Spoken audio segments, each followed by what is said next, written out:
हजरत शेख अब्दुल कादिर जिलानी, जिन्हें हम गौसे आजम के नाम से जानते हैं, उनकी जिंदगी करामातों से भरी हुई है। उनकी एक ऐसी मशहूर करामात जो रूह को कंपा देती है और अकल को हैरान कर देती है, वो है डूबी हुई बारात की करामात।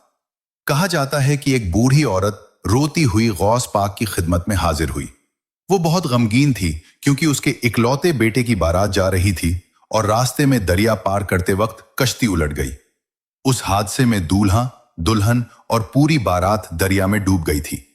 बारात को डूबे हुए 12 साल बीत चुके थे, लेकिन उस मां का दिल मानने को तैयार नहीं था।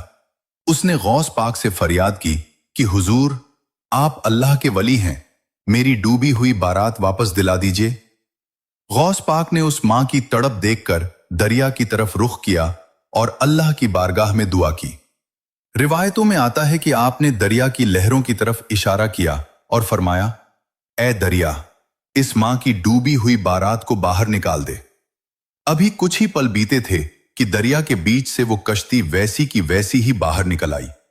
हैरान करने वाली बात यह थी कि 1. बारात के लोग न सिर्फ जिंदा थे बल्कि उनके कपड़े तक गीले नहीं थे। 2.